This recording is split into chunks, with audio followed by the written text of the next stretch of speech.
سلامونه. زه ډاکټر نوید خپلواک یم. نن د شکر د ناروغۍ په هکله در سره خبرې کوم. ډایبیټیز ملایټس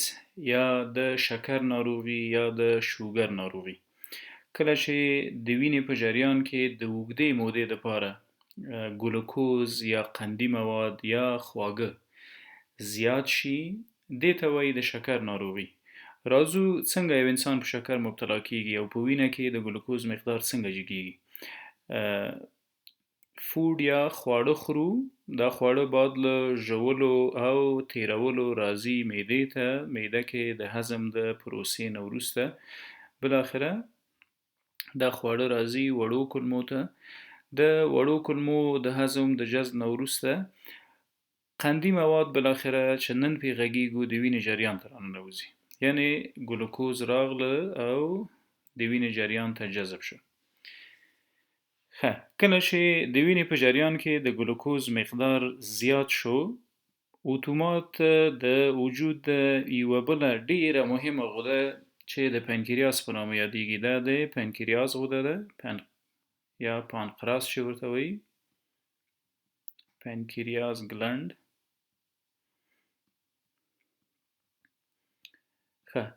کله چې د ګلوکوز مقدار د وینې په جریان کې زیات شو، د پنکریاس د غدې نه انسولین هارمون ترشح کیږي. انسولین په دې وروسته غږیږو چې انسولین څه ده، څنګه ترشح کیږي او د کومو حجراتونو ترشح کیږي. دغه انسولین راځي د وینې جریان ته او بالاخره سبب ګرځي چې زموږ د وینې په جریان کې موجود ګلوکوز انتقال کی د وینې نه د بدن مختلفو حجراتو د بدن مختلفو وبخي اعضاو ته او هلته یې ذخیره کوي. دا لیور یا ینه یا ځیګر یا لړمون ده. انسولین راځي د وینې د جریان نه ینې ته، په ینه کې د ګلوکوز د جذب سبب ګرځي او دلته یې بالاخره د ګلایکوجن په شکل ذخیره کوي. ګلایکوجن یو پولیساکراید ده، داسې یو ساختمان لري، یعنی زرګونه او لکونه ګلوکوز مالیکول سره یو ځای کیږي او ګلایکوجن جوړوي. ګلایکوجن پولیساکراید ده یا څو قیمته قندونه. په دې هم وروسته غږیږو چې څنګه ګلوکوز راځي او بالاخره د ګلایکوجن په شکل سټور یا ذخیره کیږي. همدا رقم انسولین راځي اډیپوز ټیشوز، د اډیپوز ټیشو یا شحمی حجرات دي یا شحمی انساج، اډیپوز ټیشوز یا شحمی حجرات. کله چې ګلوکوز د وینې په جریان کې زیات شو، انسولین راځي د بدن مختلفو حجراتو ته انتقالوي او هلته یې ذخیره کوي. ینې ته یې راوړه، په ینه کې ذخیره که، همدا ډول شحمی حجرات یا اډیپوسایټونو ته یې راوړي او دلته یې هم د ګلایکوجن په شکل ذخیره کوي. همدا رقم انسولین سبب ګرځي چې ګلوکوز د وینې له جریان نه راوځي او د بدن په عضلاتو کې مسل سیلز کې ذخیره کیږي. ټول د ګلایکوجن په شکل د وینې د جریان نه د انسولین په واسطه راووته او د ګلایکوجن په شکل ذخیره شو.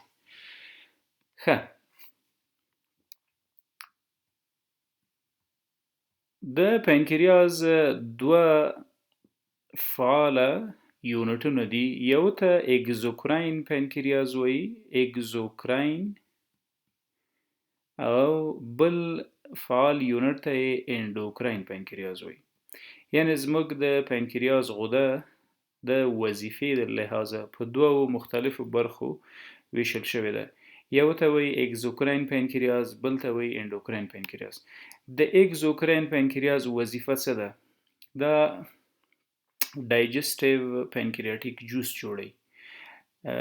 پنکریاټیک جوس کې څه دي؟ انزایمونه دي او دغه انزایمونه د خوړو د هضم سبب ګرځي. کله چې موږ خواړه وخورو، د معدې نه راتیر شي راځي کولمو ته، دلته بالاخره پنکریاټیک جوس چې مهمه انزایمونه پکې دي لکه لایپیز، لکه امایلیز چې د شحمونو او د شحمیاتو او د قندي موادو د هضم سبب ګرځي. تاسو وګورئ زموږ په خوړو کې پروټین شته دا څه چې خورو د پروټینونو ترڅنګ زموږ په خوړو کې شحمیات یا لیپیډز شته دي موجود دي همدا ډول زموږ په خوراکي توکو کې قندونه یا کاربوهایډریټس هم شته د اگزوکراین پانکریاز وظیفه څه ده اگزوکراین پانکریاز د لایپیز امایلیز په واسطه باندې شحمیات تجزیه کوي هضموي او ټوټه کوي او د امایلیز انزایم په واسطه باندې کاربوهایډریټ یا قندونه د پانکریاز د غدې هغه وظیفه ده چې د هضم په پروسه کې کوي دویم بخش د پانکریاز چې اندوکراین پانکریاز نومیږي په د کې آیسلیټ اف لنګرهان یا د لنګرهان د حجراتو جزایر موجود دي او وظیفه یې د هورمونونو ترشحات دي هورمون یو پکې انسولین ده چې مخکې پرې وغږیدو انسولین وظیفه د وینې له جریان نه د قندونو خصوصا د ګلوکوز راویستل دي او د بدن په مختلفو سیمو کې ذخیره کوي دغه هورمونونه د څو مختلفو حجراتو نه ترشح کیږي په آیسلیټ اف لنګرهان کې آیسلیټ اف لنګرهان یا د لنګرهان د حجراتو جزایر په دو کې یو ډیره مهمه حجره چې د بیټا په نامه یادېږي بیټا سل دغه د بیټا حجره د انسولین هورمون جوړي د انسولین هورمون هم د وینې جریان ته ځي او د ګلوکوز کچه راټیټوي بله حجره په آیسلیټ اف لنګرهان یا د پانکریاس په غده کې د الفا سل یا د الفا حجرې په نامه یادېږي دغه حجره یو بل هورمون جوړي د ګلوکوګان په نامه باندې ګلوکوګان ګورو دغه دوه هورمونونو وظایف څومره سره مهمه دي کله چې د وینې په جریان کې فرضاً د وینې رګ ده د وینې په جریان کې انسولین زیات شو د اوبخي ګلوکوز د پانکریاس د بیتا له حجرې نه انسولین راځي د وینې جریان ته ننوځي او د وینې د جریان نه ګلوکوز انتقالوي د بدن حجراتو ته او هلته یې ذخیره کوي د ګلایکوجن په نامه کله چې بیرته ضرورت شي چې موږ په د وینې په جریان کې ګلوکوز باید ولرو نو اتومات د همدغه پانکریاس غدې د الفا سل نه بل هورمون د ګلوکوګان په نامه راځي ترشح کیږي او د ګلایکوجن په نامه چې کوم مواد ذخیره شوي ول یعنی ګلوکوز سره یوځای کیږي زورګونه او لکونه مالیکول او یو پولی سکراید یا ګلایکوجن جوړي دغه ګلوکوګان راځي او د ګلایکوجن اخلي بیرته په ګلوکوز باندې تبدیلوي او رالیږي د وینې جریان ته دا یو نورماله پروسه ده کله چې د وینې په جریان کې قندونه یا خواږه زیات شي اتومات ورپسې د پانکریاس د بیټا له حجرې نه انسولین ترشح کیږي انسولین زی دغه قندي مواد اخلي او ذخیره کوي زموږ د بدن په حجراتو کې کله چې بیرته اړتیا شوله بدن د پانکریاس د غدې نه ګلوکوګان هورمون ترشح کوي دغه ګلوکوګان هورمون راځي ذخیره شوی ګلایکوجن ټوټه کوي بیرته په ګلوکوز تبدیلی رالیږي ګلوکوز د وینې جریان ته او د بدن مختلفې حجرې د انرژي د تولید لپاره کاروي او استفاده ترې کوي کله شکر منځته راځي کله چې د انسولین هورمون یا جوړ نشي مطلق یا کم ترشح شي یا بې کیفیته شي یا بدن په وړاندې عکس العمل حساسیت وښیي کله چې انسولین تاسو د یوې شیبې لپاره فکر وکړئ موږ مخکې دا جریان وویل چې خواړه مو وخوړل دغه خوړو کې پروټین شحمیات او قندونه راغله د وینې جریان ته او د وینې په جریان کې ګلوکوز سطح جګه کړه که چیرې انسولین نه نو د وینې په جریان کې د ګلوکوز کچه جګه پاتې کیږي او دې ته وایي هایپرګلایسیمیا یا د وینې په جریان کې د قندونو د مقدار زیاتوالی یا ډیروالی که چیرې همدغه پروسه د اوږدې مودې لپاره دوام وکړي نو دې ته وایي د شکر ناروغي ښه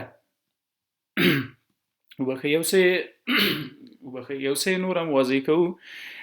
کله چې د وینې په جریان کې د قندونو مقدار د اوږدې مودې دپاره جګ پاتې شو دې وضعیت ته وایو هایپرګلایسیمیا. ولې داسې حالت سره مخ کیږو؟ ځکه انسولین یا نه جوړیږي د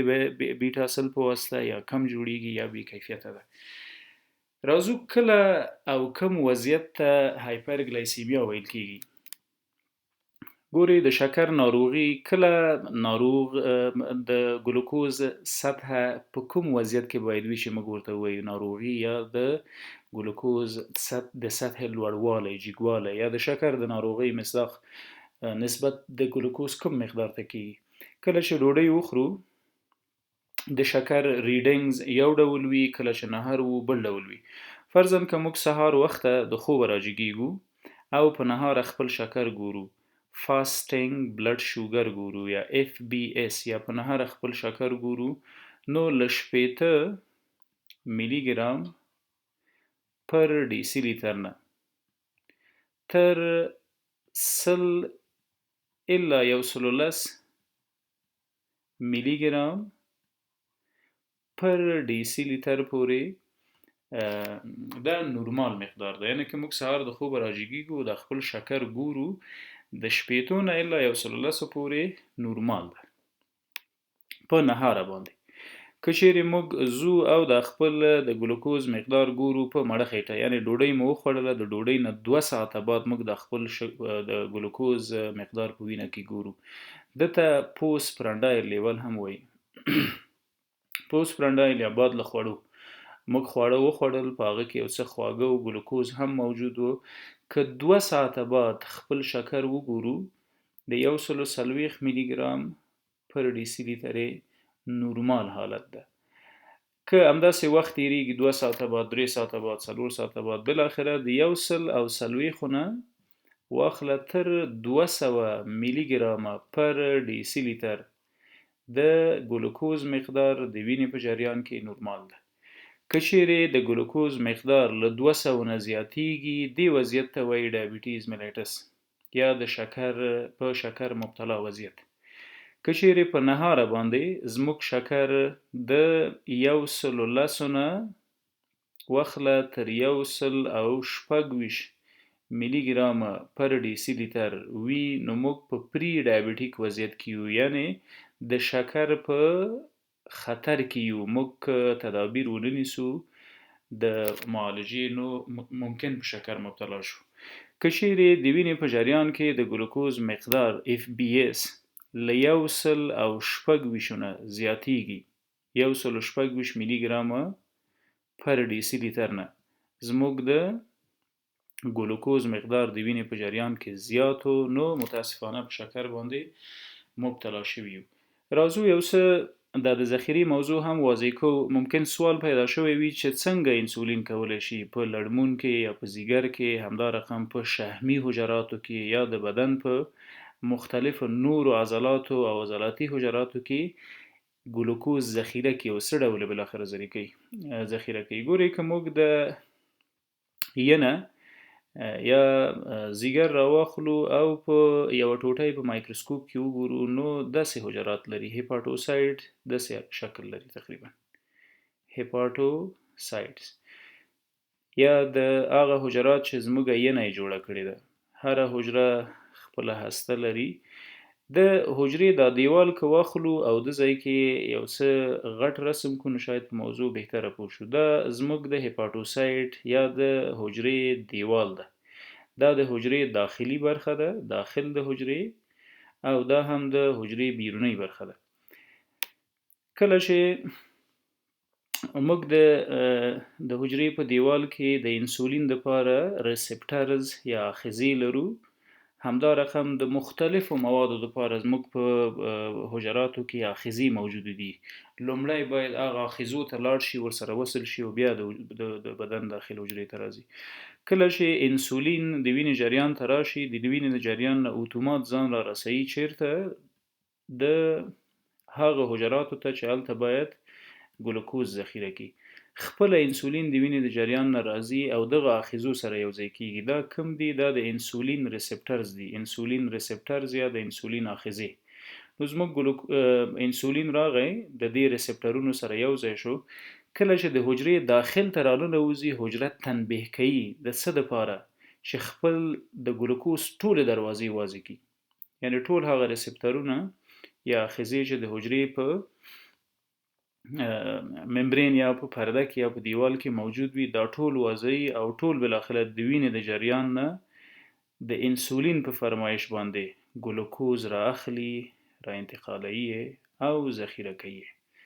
راځي د آخذو سره دغه آخذې ته ګلوټ وایي ګلوټ یا د ګلوکوز ریسپټر ګلوټ ریسپټر ښه راځي او د انسولین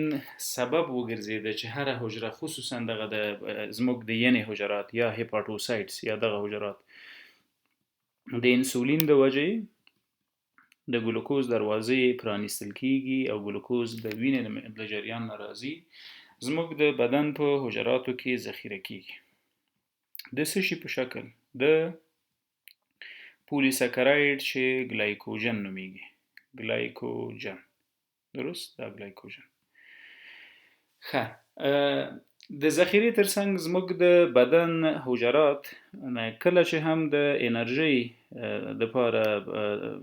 اړتیا پیښه شي نو د همدغه